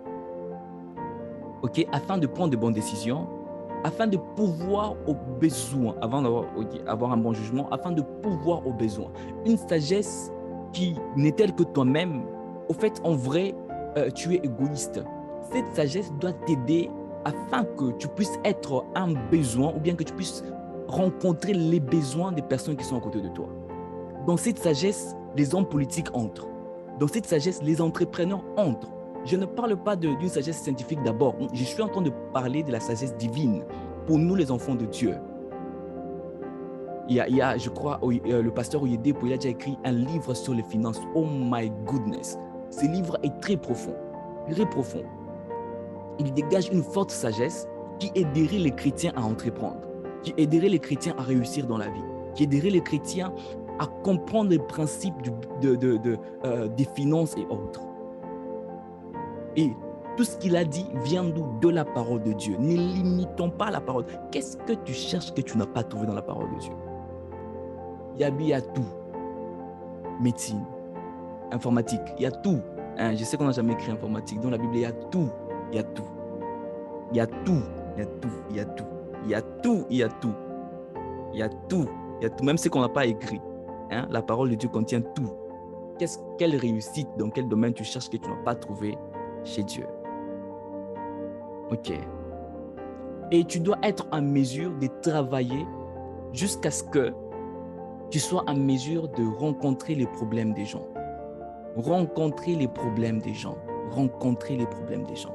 Et nous, en tant que ministère, l'objectif de mon message pour aujourd'hui, il y a encore beaucoup de choses qu'on va étudier la semaine prochaine. Et je vous donne un goût. La semaine prochaine, on va étudier comment accéder à cette sagesse. How to access that wisdom. Et je vais nous donner des versets où les grands hommes, les grandes personnalités sont en train de chercher la sagesse dans la Bible. Ils ont fait un parcours pour chercher cette sagesse. Et par la grâce de Dieu, on va tous nous faire arriver comment accéder à cette sagesse. Je suis en train de dire l'objectif du message pour aujourd'hui. Parce que cette sagesse vient de l'esprit de sagesse, du Saint-Esprit. Et pour recevoir le Saint-Esprit, il faut recevoir Jésus-Christ comme son Seigneur et Sauveur. Donc, je veux remettre une personne à Jésus-Christ. Je veux remettre un cœur. Est-ce que tu peux laisser ta connaissance à côté? Est-ce que tu peux laisser ta force à côté? Est-ce que tu peux laisser ce que tu trouves de bon à côté? Est-ce que tu peux laisser tout ce que tu admires que tu as? Est-ce que tu peux laisser ton téléphone, l'argent, la beauté du pays où tu te trouves? Tu mets d'abord tout à côté et que ton cœur rentre à Dieu. Rentre à Dieu. Accéder à cette sagesse qui a des résultats, surnaturels, il faut être en communion, en contact avec Jésus-Christ. Elle ne se trouve pas sur terre, cette sagesse. It comes from above. La Bible le dit. Cette sagesse vient d'en haut. Cette sagesse n'est pas terrestre. Cette sagesse n'est pas humaine. Cette sagesse n'est pas diabolique. C'est une sagesse qui vient d'en haut, qui vient de Dieu. Alors, il est important que tu sois en relation avec ce Dieu qui est sage dans sa totalité. Lui-même s'est fait sagesse pour nous. Et tu as reçu celui qui a plus que sagesse. Afin que la sagesse que nous avons reçue, que Dieu nous aide et que nous soyons à mesure de prendre avantage. Il y a d'autres choses que j'ai déjà écrites, ça sera pour la fois prochaine. Nous prenons avantage de l'inspiration de Dieu, ok, afin d'apporter la solution au monde. Et notre première solution que nous devons apporter au monde, c'est le salut. C'est le salut. Un homme sage gagne une âme. Un homme sage gagne une âme. Si ta sagesse, je le répète ici, si ta sagesse ne t'a jamais poussé à sauver une âme, tu n'es pas encore sage. C'est un signe. Soit tu es en Christ, mais tu ne bénéficies pas de la sagesse de Dieu. Un homme sage gagne une âme. Un homme sage gagne une âme. C'est le premier besoin de l'humanité. Ce n'est pas d'abord leur donner la nourriture physique. Le premier besoin de l'humanité, c'est qu'ils soient sauvés. Qu'ils soient sauvés. Si tu donnes de l'argent à quelqu'un, tu donnes $1 million à quelqu'un et la vie de la personne change, tu as bien fait. Mais si tu donnes Jésus-Christ à cette personne, tu as fait la chose la plus importante. La Bible dit, wisdom is the principal thing. La sagesse est la chose la plus importante. Et une personne qui est sage, la sagesse commence en Jésus-Christ. La sagesse commence en Jésus-Christ. Selon la Bible, une personne est considérée sage quand la personne vient à Jésus-Christ. L'homme qui vient de donner sa vie à Christ aujourd'hui, il n'a aucune connaissance sur tout ce qu'il connaît, c'est que Jésus est mon sauveur. J'ai cru en lui et je suis sauvé. Cette personne est plus sage que tous les hommes sages que tu connais, riches, puissants, mais qui n'ont jamais rencontré Jésus-Christ dans leur vie. À quoi servirait ce message structuré? À quoi servirait ce message si ton cœur est loin de Dieu? À quoi servirait cette sagesse humaine qui est passagère? Cette sagesse qui passe avec le vent, si tu n'as pas Jésus-Christ, si tu n'as pas Jésus-Christ, ou si tu es loin de Dieu. Il y a une chose que Dieu m'a enseigné aujourd'hui, quand au matin, me dit, je t'aime tellement et je te poursuis. Et je fais à sorte que je te ressemble, tout simplement pour que tu m'acceptes. Je fais de mon mieux que je puisse te ressembler pour que tu m'acceptes et que tu aies accès à tout ce que j'ai. Donc Dieu, il a accepté de te ressembler, de prendre la chair, de s'humilier, de laisser la gloire, de laisser la puissance afin que il puisse devenir comme toi, afin que tu puisses, qu'il se rapproche de toi, afin que tu puisses l'accepter. Afin que tu puisses l'accepter. Afin que tu puisses accéder à cette sagesse. Afin que tu puisses accéder à cette puissance et que cette sagesse te conduit toujours à gagner les âmes. Ok, nous sommes des hommes sages. La seule requête que nous allons faire maintenant, nous allons prier pour les âmes perdues. Je ne vais pas prier que tu aies l'argent. On peut prier que tu aies l'argent. On peut prier tout ça, mais les âmes sont perdues. Si les gens souffrent, ils n'ont pas d'argent, ils n'ont pas la nourriture, c'est une mauvaise chose. Mais c'est pire si ces hommes souffrent et ils partent en enfer. Mieux vaut pour eux qu'ils souffrent, mais qu'ils aillent au ciel. Je ne suis pas en train d'encourager la pauvreté. Mais je suis en train de dire il y a des choses qui sont primordiales, il y a des choses qui sont cruciales. Excuse. Que les gens puissent d'abord donner leur vie à Christ. C'est pourquoi en ces moments, Dieu t'a fait entrer dans un système d'avantage qui est la sagesse. Et on a découvert qu'un homme sage, cette sagesse, disons, vient de Dieu, et un homme sage gagne les âmes. Nous allons prier pour les âmes perdues. J'ai un fardeau qui brûle dans mon cœur pour les âmes perdues. Et le Seigneur nous a fait grâce de nous faire entrer dans sa sagesse et de comprendre que son cœur est après les âmes. Son cœur n'est pas après l'argent. Son cœur n'est pas après que tu aies des... Ça, ce sont le par-dessus tout. Que tu aies de l'argent, les entreprises, que tu construis des écoles, ce sont de par-dessus tout. Nous devons apprendre au monde d'abord à connaître le royaume de Dieu. J'aimerais que quelqu'un puisse prier. Prie avec ton cœur. C'est la seule requête avec laquelle je suis venu aujourd'hui. L'objectif, j'ai même écrit l'objectif de mon message aujourd'hui, c'est que Peniel se rapproche de Dieu. Et deuxièmement, que nous puissions gagner les âmes. Donc, ça ne s'arrête pas seulement ici. Après ça, va gagner les âmes, va parler aux âmes, va prêcher aux âmes, intercède pour les âmes. Tu connais quelqu'un qui ne connaît pas Christ de près, prêche-lui l'évangile. On va prier. On va prier. À quoi bon se réunir? Ça semble être sage. Les jeunes qui ont laissé leur occupation, ils ont laissé leur occupation, ils sont venus prier. Oh, ils ont sacrifié leur argent, ils ont organisé une soirée de prière inspirant en Belgique. Les gens qui ont dépensé de l'argent, ça sert à quoi? Les gens qui ont dépensé, 500 € tout simplement pour venir en Belgique pour le programme, si on ne sauve pas une âme. Si on s'appelle Peniel chaque jour, la face de Dieu, si on ne sauve pas une âme, cette façon est en train d'éclairer qui?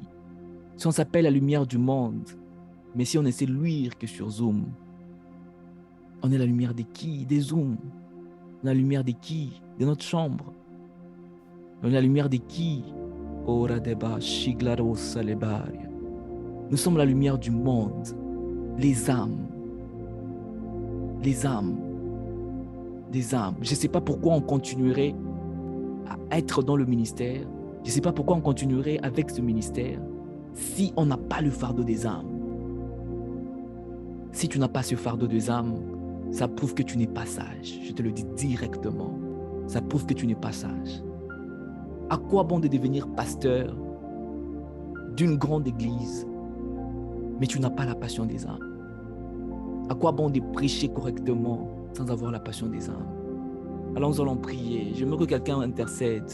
Prie pour les âmes perdues. Toi, tu as connu Christ. Prie que le monde revienne à Christ. Que le monde revienne à Christ. En même temps, tu pries, Dieu donne-nous la capacité de prêcher l'évangile afin que le monde puisse être sauvé. Oh, Radeba, Shibeleba. Dis, Seigneur, j'aimerais tellement être sage jusqu'à gagner une âme. J'aimerais tellement être sage jusqu'à gagner une âme. Je n'aimerais pas être sage pour construire une entreprise. Je veux d'abord être sage pour gagner une âme. Oh, Radeba, Shigelebas. Libra Shokalideba. Et Libra Sundragetelebo, Shageleba. Père éternel à Dieu, nous voici dans ta présence. Nous voici dans ta présence. Nous sommes remplis de ta sagesse. Nous sommes remplis de toi parce que nous sommes connectés à toi. Nous avons une relation avec toi. Et j'ai prié, Seigneur, pour toute personne qui était loin de toi, se rapproche de toi. Que toute personne qui était loin de l'esprit de sagesse se rapproche de toi. J'ai prié que tu nous inspires encore la sagesse. Inspire-nous encore la sagesse. Souffle sur nous cet esprit de sagesse. Que nous puissions marcher avec lui partout là que nous sommes au nom puissant de Jésus. Librando sheleglariba. Seigneur, tu nous montres que la sagesse est la réussite et le secret de la réussite de tout.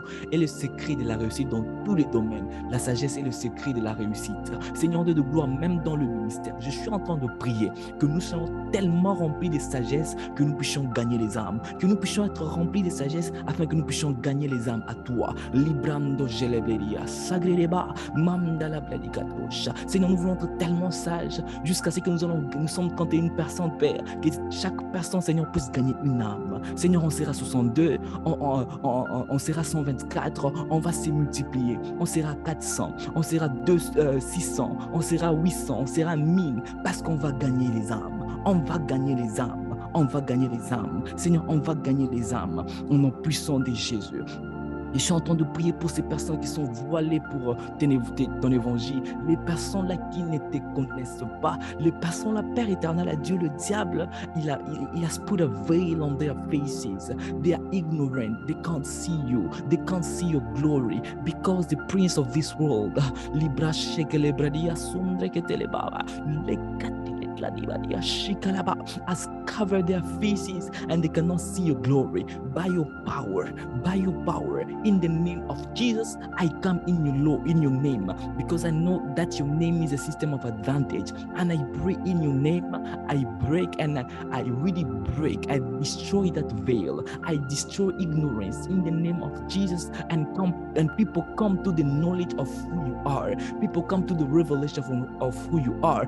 Père, je brise la sagesse humaine. Je brise la sagesse humaine. Lo ragedebo shigalabelgenda. Mandolo braideas. E bronda giblegedeha. Mes bras soubrerigea. Les bras, je suis en train de voir l'Esprit de Dieu en action. Et le Seigneur me dit, ce n'est pas une prière de faiblesse, ce n'est pas une prière de faible. Le Seigneur est en train de me dire, vous vous battez contre les esprits méchants.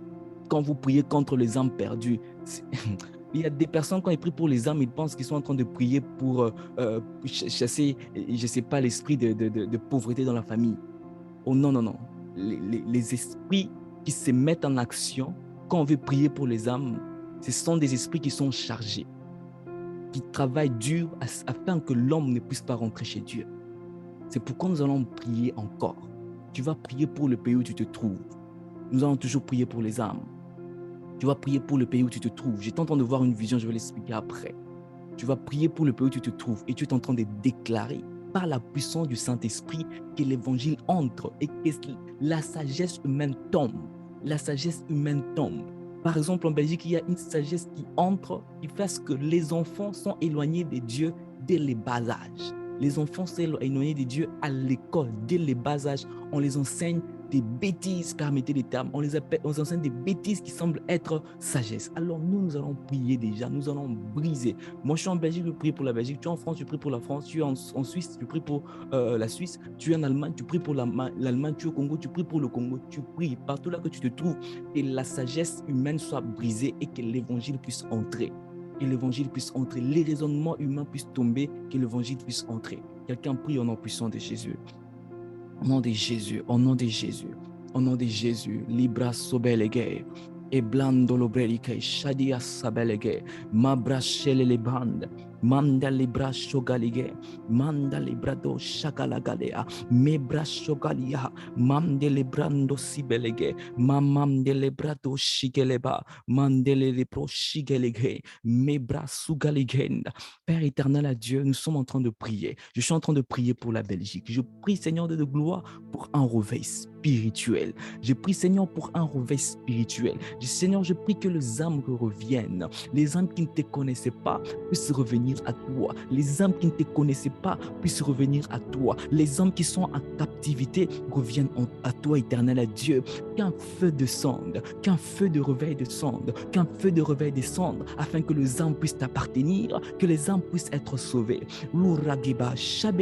Seigneur, je prie, Seigneur, que que le salut entre. Seigneur, je prie que les âmes soient sauvées. Seigneur, je prie que les âmes soient sauvées. Je prie que les âmes soient sauvées. Je prie que les âmes soient sauvées. Les systèmes et la sagesse humaine, la sagesse diabolique qui entre dans les têtes des enfants, je le brise au nom puissant de Jésus. Les forteresses, les mauvaises pensées qui fait à ce que ces enfants ou le monde puisse s'éloigner de Dieu, ou la Belgique s'éloigne de Dieu, je prie que le salut entre, que le salut entre au nom de Jésus. On s'impose parce qu'on vient au nom de l'Éternel. On s'impose. Seigneur, on entre avec toi. On entre avec puissance. On entre avec puissance. Tout celui qui entendra parler de l'Évangile, qu'une sémence entre en lui. Même s'il ne donne pas sa vie à Christ le même jour, qu'une sémence entre. Seigneur de gloire, ce n'est pas nous qui convainquons, mais c'est toi qui convaincs en ce qui concerne le péché. C'est toi qui convaincs en ce qui concerne le jugement. C'est toi qui convaincs en ce qui concerne la justice. Que la justice entre en Belgique. Que la justice entre en Europe. Que la justice entre en Afrique. Que la justice entre en Amérique. Que la justice entre en Asie, en Océanie, au nom puissant de Jésus. Que la sagesse humaine puisse tomber et que les âmes reviennent à toi. Au nom puissant de Jésus, tu n'as pas pris cher pour que tu puisses toujours être inconnu aux hommes. Tu n'as pas pris cher pour que tu puisses être inconnu aux Belges. Tu n'as pas pris cher pour que tu sois inconnu aux Allemands. Tu n'as pas pris cher pour que tu sois inconnu aux sorciers. Non, non, non, non, non. Seigneur, tu as pris cher afin que l'homme te comprenne, afin que l'homme t'accepte. C'est pourquoi à partir d'aujourd'hui, avec la sagesse que tu nous as donnée, nous nous intercédons. Cette sagesse, Père, avant d'aller chercher de l'argent, avant d'aller chercher quoi que ce soit, on cherche le réveil des nations. On cherche les réveils de l'Église. On cherche les réveils des vies. Au nom puissant de Jésus. Mi bra shegelegaha, mi bra suglande, mi bra shegelegonda, mi solageya. O zaman de l'eglas, me brasuglanda, siblonde che ricaroscia, mi brando sopra caïda, me bando clochigra, me brando zelegladia, chakalegelia. Dans la vie des enfants, ils sont innocents. Ils sont innocents, Seigneur. Je brise cette sagesse diabolique. Je brise cette sagesse que le diable impose. Maman de l'eglaraba, chagababa. Et brando solegleriba, hey bandeleba. Pour les personnes qui sont en Allemagne, je suis en train de voir la même vision encore. Je suis en train de me dire, s'il y a un pays aussi sorcellérique en Europe, il y a l'Allemagne. S'il y a un pays aussi sorcellérique, c'est-à-dire avec un grand niveau de sorcellerie, il y a l'Allemagne. Vous devez beaucoup prier. Vous devez beaucoup prier pour votre pays. Vous devez beaucoup prier. Le Seigneur a voulu que nous puissions quitter l'Ukraine, comme dans le livre d'Actes des Apôtres. Comme dans le livre d'Actes des Apôtres, quand ils étaient persécutés, ils étaient dispersés, mais partout où ils allaient, ils démontraient Christ là qu'ils étaient. Je prie que le Dieu que vous avez, où est-ce que vous avez mis les noms de Jésus que vous avez? Où est-ce que vous avez mis les dieux que vous avez? Où est-ce que vous mettez l'onction, la puissance que vous avez? Où est-ce que vous mettez vos talents? Où est-ce que vous mettez l'argent? Où est-ce que vous mettez ce que vous avez? Si ce n'est pas pour gagner les âmes, si ce n'est pas pour que le plan de l'ennemi puisse être réduit, l'intercession a des objectifs principaux: réduire la puissance de l'ennemi, détruire la puissance de l'ennemi et gagner les âmes. Gagner les âmes, ce sont deux choses principales. Il y a le diable présent en Allemagne. Tu n'as pas besoin de prophétie. Il y a des sorciers et des sorcières en Allemagne. Tu n'as pas besoin de... Je suis jamais allé vraiment piétiner dans le sens de rester en Allemagne. Non. Même par un passage en Allemagne, je pouvais vraiment sentir qu'ici, il y a des sorciers et des sorciers. Mais que tu sois cette personne, on ne va pas seulement prier que ce soit brisé. Non, c'est nous qui devons passer à l'action et briser ces choses. Alors quand on est en train de prier un moment, j'étais en train de voir une vision. J'étais en train de voir une vision. On va vivre une guerre qui sera en même temps physique et spirituelle. En vrai, cette guerre est spirituelle, mais elle va se manifester dans le physique. Je dis cette guerre est spirituelle, elle va se manifester dans le physique. La première manifestation ne sera pas d'abord une guerre avec les armes. Ce sera une guerre, on ne va pas dire directement contre le chrétien, mais ce sera une guerre qui sera contre les chrétiens parce qu'il y a un fort réveil qui commence en Europe. C'est comme si les déclencheurs de cette guerre, ça sera les Européens. Les déclencheurs de cette guerre, ça sera les Européens. Et comme l'Europe est aussi en contact avec d'autres pays ou d'autres nations, ça va connecter d'autres pays. N'ayez pas peur de quoi que ce soit. Dieu est avec nous jusqu'à la fin de temps. Et cette guerre sera contre le chrétien. Parce que le Seigneur a accepté d'utiliser cette jeunesse afin d'apporter l'évangile. Il y a une forte malebrando chez les glaribas. Il y a une forte puissance qui va se manifester plus qu'on l'a vu dans les livres d'Actes des Apôtres. Est-ce que vous voyez la gloire qui s'est manifestée dans les livres des Apôtres? On va vivre ces réveils, on va vivre cette puissance, on va vivre ces manifestations qui s'est manifestée, plus que ce qui s'est manifesté dans la Bible. Dans la Bible, nous sommes la continuité d'Actes des Apôtres. Tu es la continuité d'Actes des Apôtres. Et je prie que tu sois parmi ces hommes de réveil. Je veux être parmi ces hommes de réveil. La police va chercher ces hommes de réveil. Bizarrement, je sens que le système est brisé jusqu'au point où on veut arrêter un enfant de 7 ans parce que cet enfant prie. On veut mettre en prison un enfant de 7 ans parce que cet enfant prie. Ça sera au-delà de l'homme. Ça sera la sagesse de Dieu qui se manifeste parce que la sagesse de Dieu, c'est lui qui est sage sauf une âme. C'est lui qui est sage sauf une âme. Ça, c'est la première forme de cette manifestation, de cette guerre qui sera contre le chrétien. La deuxième forme, ça va attaquer tout le monde, la politique, l'économie, ou quoi que ce soit, tous les domaines. Ce ne sera pas beau à voir. Je ne sais pas comment, d'autres détails, c'est tout ce que le Seigneur m'a dit.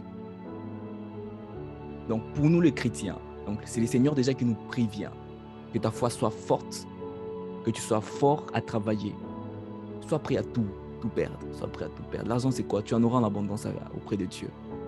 Et tout ce que moi je prie, c'est que ce réveil commence. Même si ce réveil aura comme conséquence, il y aura des troubles. Quand on parle de guerre, on ne parle pas tout simplement de tuer, tout ça. On va la vivre, j'espère comment ça va se manifester. On ne parle pas seulement de bombardement. Et déjà, depuis qu'on a quitté l'Ukraine, ça fait 3 fois, j'aimerais le partager avec nous, ça fait 3 fois que j'ai vu la guerre en Belgique. Ça fait 3 fois que j'ai vu la guerre en Belgique. La première fois, j'ai dit non, j'étais traumatisé à cause de M. Poutine, j'étais traumatisé. J'ai eu cette révélation 3 fois qu'il y a la guerre en Belgique. Et j'ai demandé au Seigneur pourquoi la Belgique. En vrai, ce n'est pas Belgique pays comme je veux dire, ok, Belgique, parce que c'est Belgique, Bruxelles ou quoi que ce soit. Non, loin de là. Le Seigneur m'a dit pourquoi Belgique, parce que la Belgique est le noyau de l'Union européenne. Je ne suis pas en train de praise la Belgique ici, loin de là. C'est le noyau de l'Union européenne. Qu'est-ce que le Seigneur est en train de dire? Il y aura une guerre dans l'Union européenne. I don't know when. Je ne suis pas en train de vous dire de quitter vos pays, il y aura la guerre partout. Donc, je ne suis pas en train de vous dire de quitter le pays. Mais j'aimerais que nous puissions, alors que ces choses commencent à se passer, c'est le temps de se réveiller en prière et de gagner les âmes. Je ne sais pas si on doit toujours prier que Dieu garde nos parents, Dieu garde tout ça, Dieu donne-nous l'argent, Dieu, je veux voyager, Dieu, je veux étudier. Tout ça, c'est bien. Mais ça, ce sont les par-dessus tout, les choses primordiales, les choses d'abord importantes, gagner les âmes. Sois prêt à mourir pour les âmes. Que le réveil qui doit commencer commence au nom de Jésus. Père éternel, à Dieu, je te rends gloire et grâce. Merci Seigneur de nous remplir de sagesse. Merci Seigneur de nous révéler ces choses. Merci pour ta présence qui est là.